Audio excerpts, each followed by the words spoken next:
Well, we welcomed spring this week. Yay. It's 2 weeks away from Easter. Sometime soon in this week or next, I think it is, baseball season begins. Woo. And today, the most important thing of all of that is that I conclude my 3-part series, my Spring Sunday series. Well, maybe that's a little bit lower on the totem pole. But anyway, you know what I'm talking about. The Spring Sunday series, Questions on the Quest. I've been talking about this the last couple of weeks. And as I talked about last week and the week before, these questions on the quest, the questions we ask about our lives, the questions that invite us in to understand who we are. What am I? What's my purpose? What's my role? Even at whatever age we are, we're recognizing we're always questioning, our relationship with God and connection with our divine powers and all of that. So those of you who are watching, if you have tuned in before or you're just watching for the very first time, I welcome you. Watching us on our Unity of Monroe YouTube channel.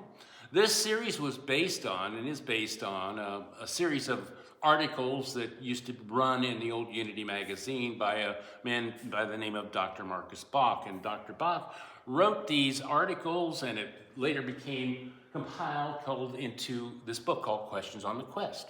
Makes perfect sense. Questions like, what is my relationship with God? What is the world all about? Today I'm going to look at, one of those things that I think he got a lot of questions from different people around the country and around the world, about how we deal with life's issues on stress and strain. Because oftentimes, or sometimes, shall we say, those life issues bring a certain amount of stress and strain. Or they invite us to hold on to that stress and strain. It's not that they necessarily bring those, but we bring them to our mind because of how we've looked at things or how we've understood things over the years. So those questions we're dealing with, how we manage them, like the man who found it very difficult, very stressed out at his job. It was a difficult job, a difficult experience. And he didn't like his job anymore, but he had to go there. And so he decided that every day he would go a little bit later and later to his job, later and later. And finally his boss noticed this and said, I'm going to call you on this. What's it with this idea of, coming to work later and later every day? Well, the man confessed. He said, look, I'm dealing with this stress and strain about life. He says, but not to worry, boss, not to worry. I'll make up for it by leaving early. Not exactly the right way to kind of deal with the situation on a job or in life itself, when you think about it. So when we think about, what we have as the talent, the ability, the tools, the effective tools, the strategy that we have in our mind and in our heart, we realize there are ways, there are tools and techniques to deal with, let's call it, for lack of a better term, stress management. How do I manage my stress? Or do I bring that stress into my life? And how do we deal with it relating to family? Never had a stressful moment with a family member, have we? No, of course not. A friend perhaps, or financial issues, or emotional or spiritual issues, whatever it may be. As I said, we're on this quest, and those issues will show up when we have those stressful, strainful moments. How do we deal with them, those issues? We hear a lot about stress in this day and age. We think that somehow we moderns invented this thing called stress, but think about it. It's always been a part of the human experience because we take this on. When you think about it, yours and my ancestor way, way back, long before the modern era, long before we were a country and, we were just trying to carve out an existence, what did they have to do? They had to find a cave to live in, protect themselves. They had to find something to eat that night. Hopefully it wasn't something that first ate them, if you know what I mean. But we don't have to do that. So we moderns, we think, well, we've got a hold on this. And you think with our modern society that we would have a hold on this thing called stress. And yet, we deal with things and call it stress management. We deal with these things that we've created in our mind. So on the way to dealing with these issues of stress and strain, it kind of sounds real simple when you think about, well, here's how you deal with it. And I think it really is kind of a simple equation. And to me, I'll share this with you. And yes, it is simple, but it's challenging to apply into our lives. I've said this before, and maybe Carol has as well, that some of the teachings, or the majority of the teachings that we share and teach in Unity and New Thought, are very simple ideas, but they are complex in applying them into our life experience. Why? Because we've held on to a human way of looking at things only and processing things. And we've come through life oftentimes by only dealing with issues from that perspective. And so now we're introducing a new field. And yeah, it sounds great and it sounds wonderful, but what does it mean to you as a spiritual being to live holy and holy? What do I mean by that? Holy is to live with a sense of a fullness of life, entirely living life holy. And the idea of to live life holy means to live a whole and sacred present tense moment. A holy and holy experience of life. Now, yeah, that sounds very simple. But again, it's challenging. It's probably one of the most difficult things to put into our life experience. It requires a daily ritual, a daily wanting and desire to do this thing, to live holy and holy. It's spiritually sound, but it is simple, but challenging as well to put it into our lives, to live holy and holy. Let me share with you a couple of perspectives on it, two ways of looking at it. Either I live holy and holy, living whole and sacred in the present tense, or I can choose to live in the present tense. You see the difference between that? Kind of silly way of saying it, but I can live in the present tense, embracing holy and wholeness and life itself, like it said in the daily word today. Or I can live in the present tense, tensed up and stressed out. Think about that. When we're dealing with an issue in our life, when we're dealing with the world itself, what's happening in the world. I think one of the most freeing things that we talk about, teach, and has been taught in Unity from day one, it's called, and you've heard it before, the law of what? Mind action. The law of mind action means simply the thoughts I hold in mind, and again, not just every single little fleeting thought, the thoughts I hold in mind, wedded together, brought together with a feeling, owning it, living it, feeling it, thoughts held in mind produce after their kind. A thought I hold in mind and then bring into that heart space and blend it together becomes so true for our life experience. Thoughts held in mind produce after their kind. And the joy of this is, in my perspective, maybe you will own this too and understand this, if I participated in the manifestation of stress, thoughts held in mind produce. If I participated in the manifestation of that, I can certainly participate in the healing. We must remember that. We must remember that. It's the truth and the wisdom. I participated in it on this way, I can bring forth the healing. We are spiritual beings and we're growing and going through this experience. And oftentimes, again, we experience these things because this is all how we've dealt with things. This is the way we've looked at things. From that perspective, I must have stress in my life. I don't know. I don't agree with that.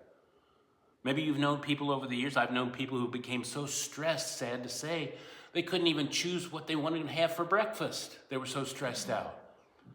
And we think, oh yeah, well, how would you not choose, one thing over the other? But it was all that sense of decision making and the stress that went with it. They could not think clearly with a sense of clarity and purpose. Even the medical community has kind of gotten on board over the past 30 or so years, talking about how one deals with these issues. people in New Thought and metaphysical movements have known for a long, long time, forever, about how the mind impacts our full makeup, our body, our mind, our emotions. So this mind-body connection goes way back in unity, and it goes way back in, well, the past 30 or so years in the medical community, talking about things like EII, emotionally induced illnesses, where we hold on to something and it becomes manifest because we feel that in our body, we feel that in our emotions. And oftentimes it's stress related. It's that strain. Oh my gosh, I have to struggle.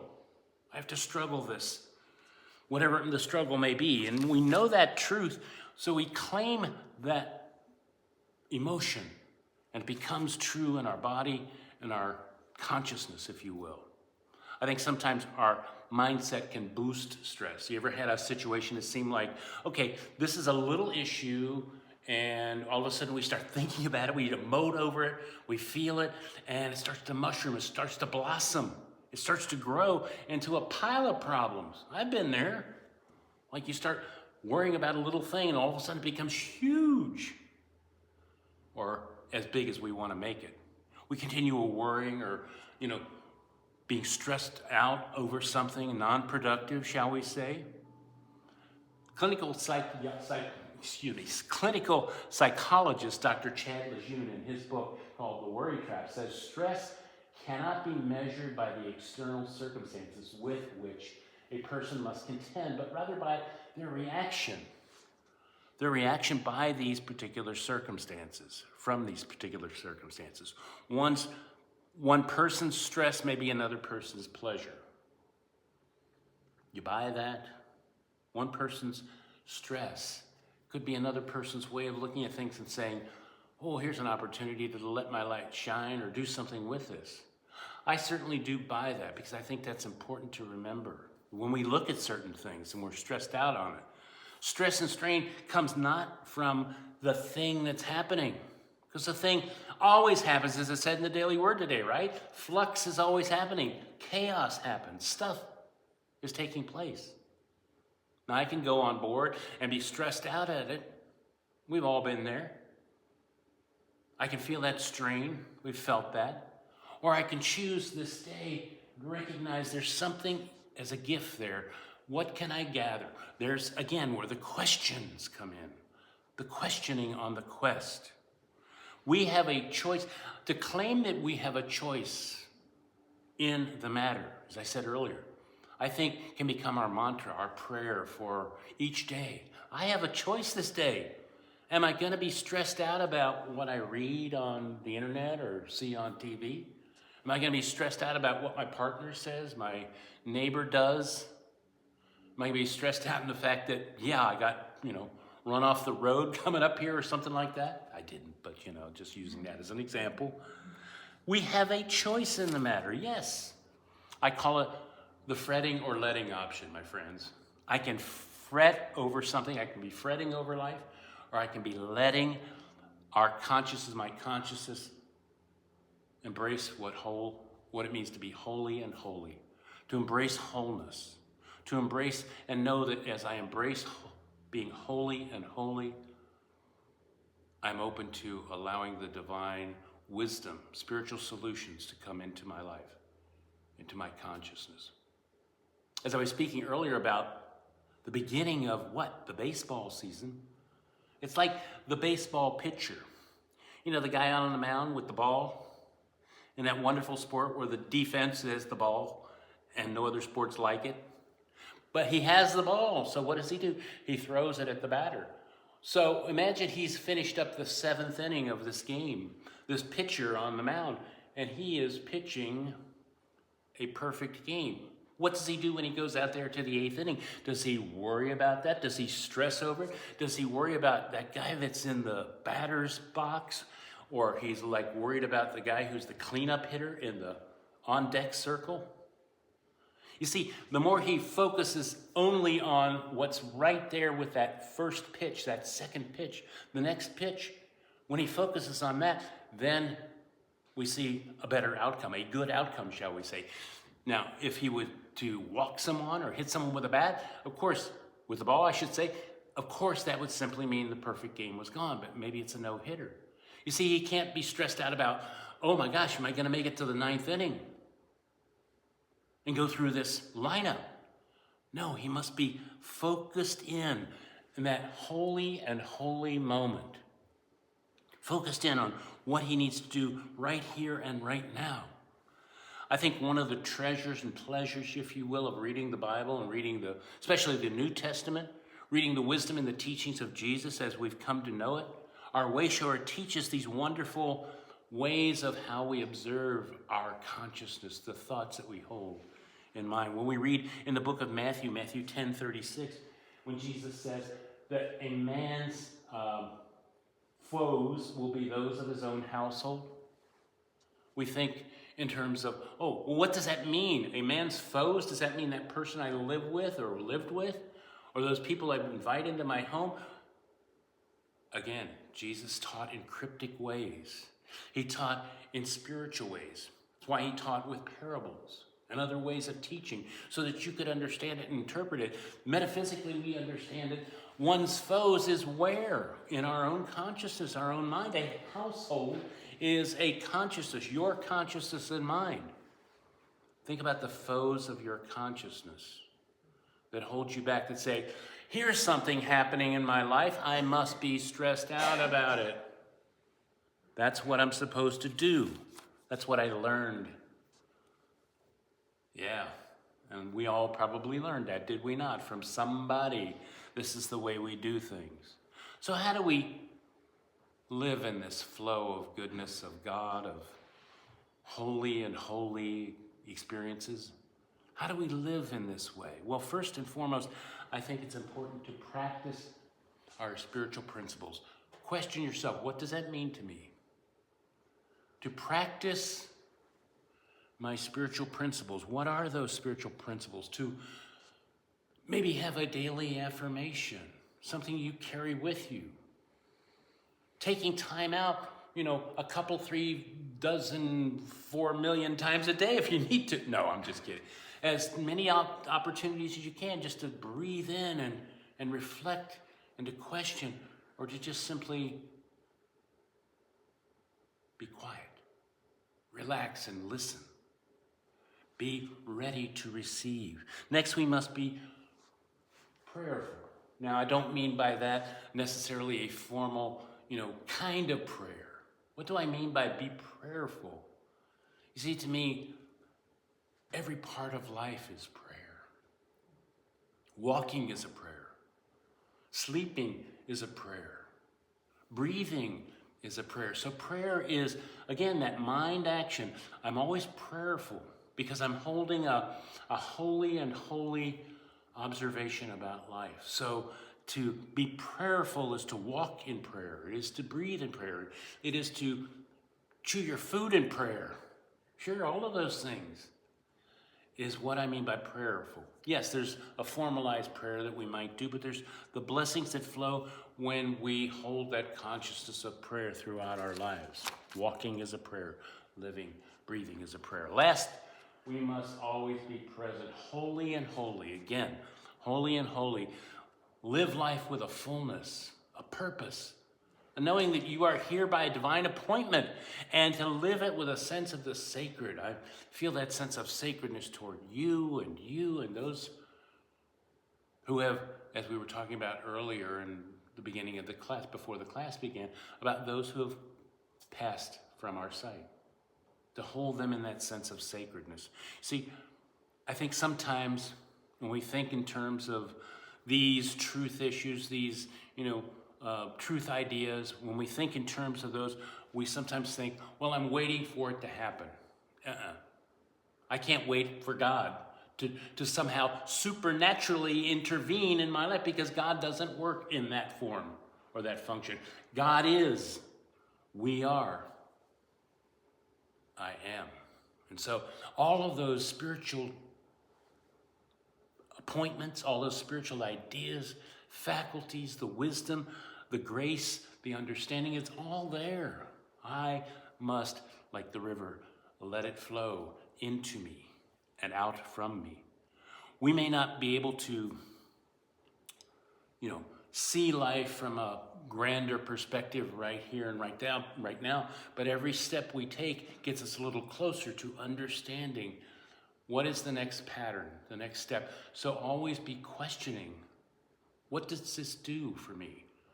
What does this bring to my world? What does this bring to my loved ones? These particular things, what does it bring into my life? I want you to, if you would, just do something for me this week, to think about yourself as a bank account. To think of yourself this week as a bank account, okay? That's kind of a weird suggestion or asking, if you will, to think of yourself as a bank account, but think about a bank account. What do you have to do to stay liquid in a bank account? You have to make deposits, right? If you are a bank account of mind action, you make deposits of what? Of goodness, of holy and holy thoughts. So make a bank deposit, if you will, a mind deposit of loving amounts of ideas, of affirming ideas, so that we are not overdrawn. So that whatever comes our way that is an opportunity for stress or strain, or to find and ask the questions, what is the grace and the wisdom in this? What is the understanding here? To relax in those moments, to just go within, to sit in the silence and listen to that spirit within, and to let that spirit of whatever, let it go, to let that stress go. We all know that at the eye of a storm, there's always that sense of calm. There's always that sense of grace in the eye of the storm, in seeming storms. So we find the centeredness, the peacefulness. We find that holiness and serenity in every moment. So remember, you are on a quest, we're on a quest, we're all questing for something.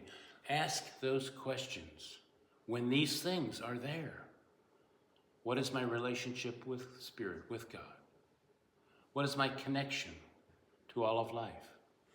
How do I deal emotionally, physically, mentally, spiritually with stress and strain?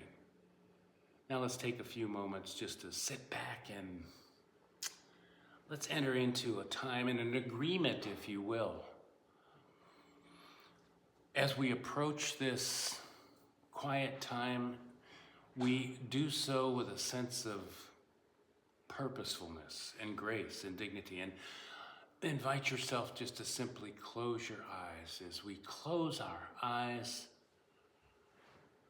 we focus our energy, our purposefulness, our being in this moment, to be in this holy and holy moment by being aware of the space that we're in, relaxed with our feet on the ground, our hands by our side, and also being aware as we breathe in and breathe out. We invite a calming presence, always there, a calming presence, always active. And now we make it active as we breathe in once again. And as we let that go, we simply say to our mind, our body, our whole being, I am relaxed, I am at peace, I am centered and whole.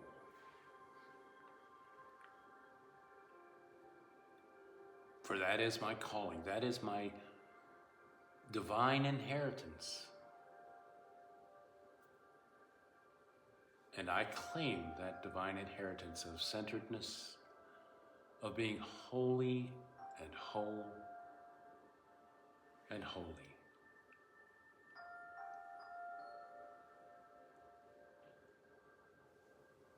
Yes, loving Spirit, I honor this wonderful journey of life that I am on. I honor that in all of creation.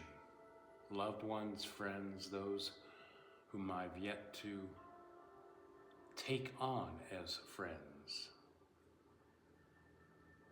All of the world is on a trek of discovery.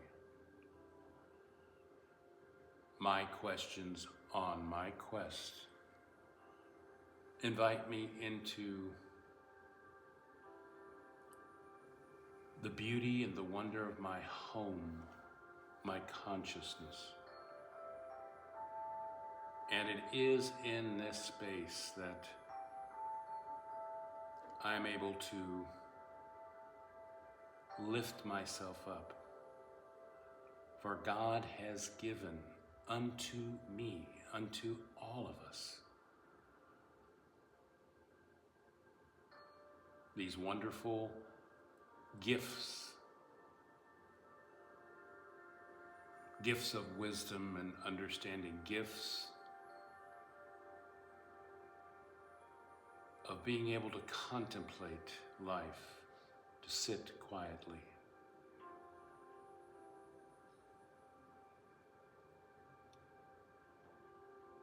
To know that God's grace is always there, for it truly is.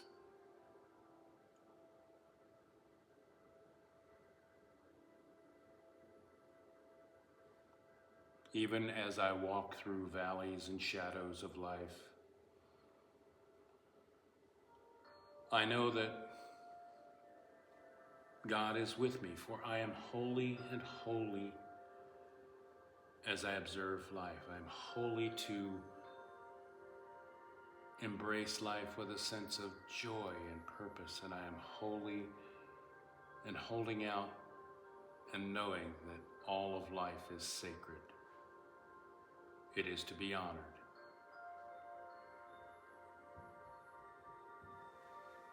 Loving presence, what may I be holding on to this day? In truth, it is holding on to me. And I have a choice point moment to relax, to ask those questions, to invite a greater understanding of purpose and action to go forth. For whatever I question, for whatever I ask for and know and receive, whatever that movement or answer may be.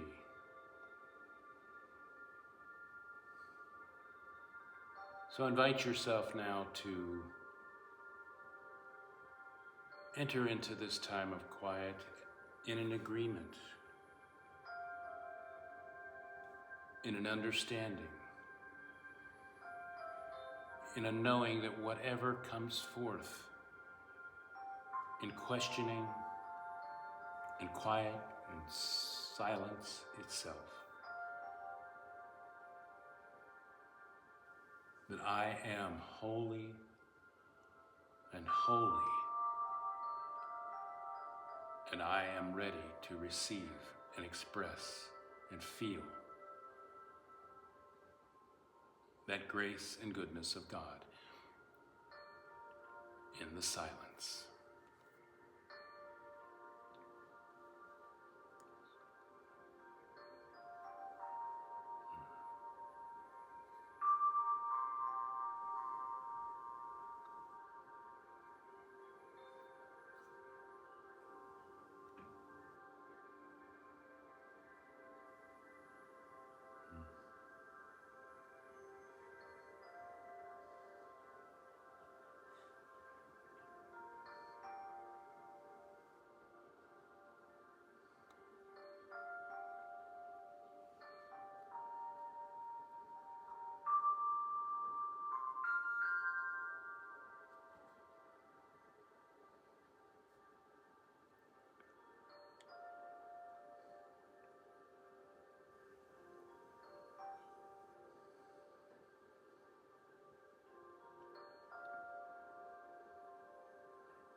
I fully embrace these questions on my quest.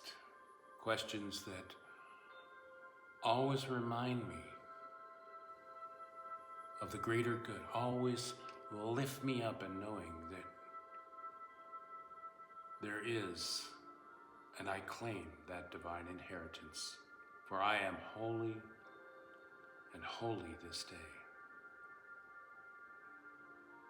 And so I say thank you, loving presence, for the richness of mind and heart and soul, that richness that is able to claim that good and give it forth unto the world. So be